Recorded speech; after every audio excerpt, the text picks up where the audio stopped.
वो है paper third, है ना, बीएससी सेकेंडरी का पेपर थर्ड है, न्यूमेरिकल एनालिसिस। तो इसमें क्या होगा, हमारे पास डेटा होगा, उस डेटा पर हम एनालिसिस करेंगे, ठीक। और ये एक इंपॉर्टेंट टास्क है आज की डेट में भी, समझाऊंगा मैं कैसे। तो मेन पहले तो हम न्यूमेरिकल एनालिसिस में पढ़ते क्या है। आपको जब भी आप लैब में कोई प्रैक्टिकल करते हो तो आपको एक टेबल मिलती है, एक एक्स की वैल्यू मिलती है, एक Y equal to F X मिलता है। एक्स की वैल्यू जनरली आप कैसे लेते हैं, जैसे आपने लिया 0.1, 0.2, 0.3, 0.4, 0.5, यानी कि एक सिमेट्रिक डिफरेंस पे लेते हो, और इसके अकॉर्डिंग आपको वाई की कोई ना कोई वैल्यू, जो भी आप प्रैक्टिकल करते हो वहां पे रीडिंग प्राप्त हो जाती है। ऐसे ही करते हैं हम काम। अब ये तो हमारा हुआ डेटा। अब इस डेटा को हम रिप्रेजेंट कैसे करेंगे। हम इस डेटा को रिप्रेजेंट करते हैं सबसे पहले कि जो एक्स की वैल्यूज होती हैं उनको हम लिखते हैं, जैसे हमने ए से स्टार्ट किया तो ये तो x1 हो गया। फिर इसके बाद जो स्टेप आएगी उसको क्या लिखेंगे, a प्लस एच, और वो क्या होगा x2। फिर क्या आएगा, a plus 2h, a plus 3h, a plus 4h। ये आपके x3, x4, ये इनको नाम दे देंगे। इसको जीरो से भी स्टार्ट कर देते हैं कभी कभी, जीरो से स्टार्ट करेंगे तो 0 1 2 3 ऐसे आएगा। और इसके करस्पॉन्डिंग जो y आएगा वो क्या लिखोगे आप, y1, y2, y3, y4, y5। तो ये इसका नोमेनक्लेचर है। अब जो भी वैल्यूज आएंगी y की वो यहाँ पे लिखी जाएंगी, ठीक है। अब जो हम इस पेपर में करना सीखेंगे, जो इंपॉर्टेंट टास्क है हमारे लिए, वो ये है। सपोज कीजिए आपने पूरा प्रैक्टिकल कर लिया और आपसे कहा जाए कि x6 क्या हो, x6 की वैल्यू होगी a प्लस 5h। वो तो पता ही लग जाएगा, 0.5 के बाद 0.6, 0.6 पे यानी y6 कितना होगा ये पूछा जाए तो आपको दोबारा से पूरा प्रैक्टिकल करना पड़ेगा। बिना प्रैक्टिकल करे हम नहीं बता सकते, ठीक है। तो इसके लिए हम एनालिसिस करना सीखेंगे कि हम बिना प्रैक्टिकल करे भी कैसे निकाल सकते हैं। अब जो बिना प्रैक्टिकल रिजल्ट निकालेंगे उसमें एरर तो होगी, ऐसा तो है नहीं कि जो रिजल्ट इक्विपमेंट से आएगा वही हमारा रिजल्ट आए, पर उसके आसपास ही आएगा।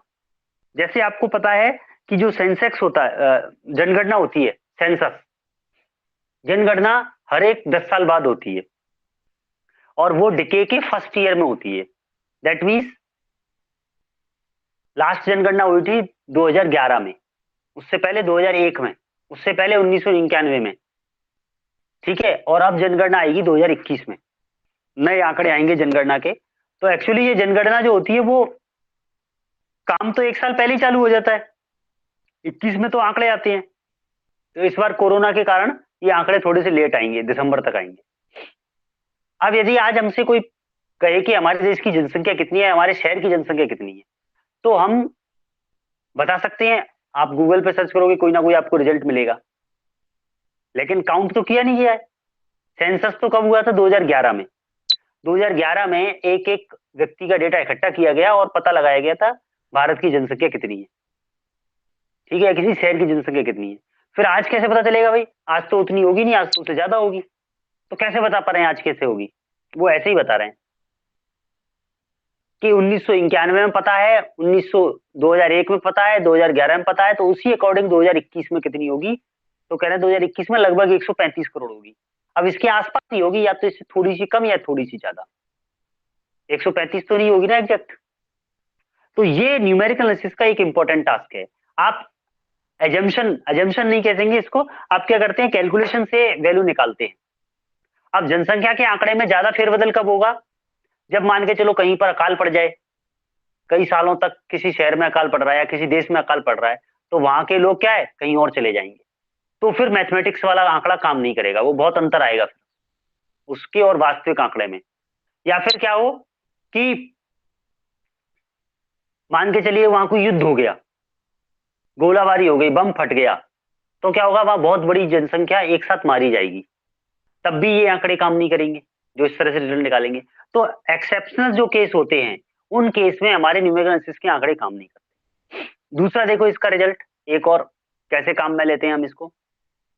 आप डेली न्यूज़पेपर्स में या मौसम की जानकारी न्यूज चैनल पे देखते हो तो बताते हैं कि भाई कल कहाँ कहाँ बारिश हो सकती है, कहाँ आंधी तूफान आ सकता है। तो वो कैसे बताते हैं? सैटेलाइट से जो हमें आंकड़े मिलते हैं वो उसी के आधार पर बताते हैं। जो तापमान है किसी शहर का वो भी उसी आधार पर बताया जाता है। ठीक है ना? वो कैसे कि यदि बादलों की जो रफ्तार है चलने की, उससे आपने आंकड़े से पिछले 4 दिनों के आंकड़े से उससे आपने पता कर लिया कि बादल किस रफ्तार से चल रहे हैं और किस दिशा में जा रहे हैं और उनकी रफ्तार घटती जा रही है। तो उसी रफ्तार के अकॉर्डिंग यानी कि आपको टेबल मिल जाएगी, कितने समय में कितनी दूरी तय कर रही, किस दिशा में जा रहे हैं। तो आप बता सकते हो कि 3 दिन के बाद वो कहां पर होंगे, यानी कि वहां पर बारिश होने की संभावना है। हो सकता है रास्ते में वो उनका हवा का प्रभाव बदल जाए, तो वो थोड़ी सी डायरेक्शन चेंज हो जाए या किसी और कारण से बारिश ना हो, पर उस बात के चांस बहुत कम है, वो एक्सेप्शनल केस है। अदरवाइज बारिश हो जाएगी वहां पर।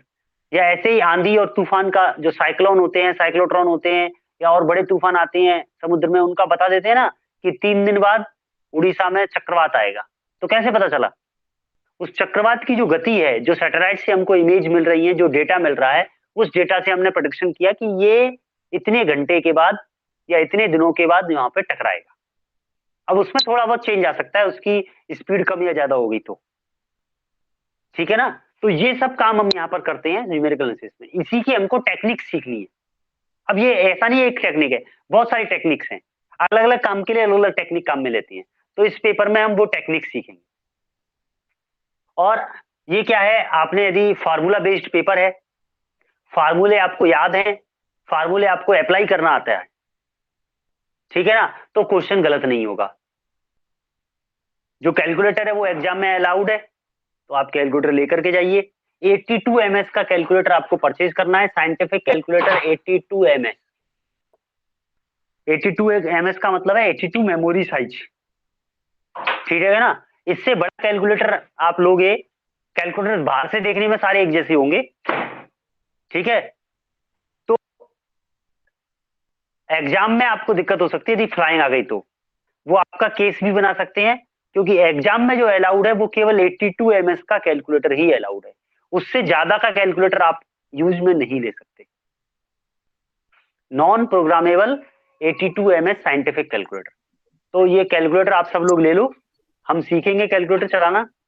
बिना कैलकुलेटर के हम यहाँ पर कैलकुलेशन नहीं कर पाएंगे, और साइंटिफिक कैलकुलेटर से ही कैलकुलेशन कर पाएंगे। आप कहो कि अब मोबाइल से कर लें, तो मोबाइल एग्जाम में अलाउ नहीं होगा। आप यहाँ पे मोबाइल से कैलकुलेशन करना सीखते हो और एग्जाम में कैलकुलेटर से करते हो, तो आपकी स्पीड नहीं बनेगी। इस पेपर में दोनों काम ध्यान रखनी है, स्पीड और एक्यूरेसी। पेपर थोड़ा लेंथी आता है, टेबलें बड़ी बड़ी बनती हैं, है ना, और डेसिमल के बाद डिजिट भी 4 4 5 5 होते हैं, तो वो फटाफट फटाफट निकालना है हमको कैलकुलेटर से। टाइम लगेगा तो हमारा पेपर छूट जाएगा। सरल पेपर होता है, सर ठीक है ना? हाँ बोलिए।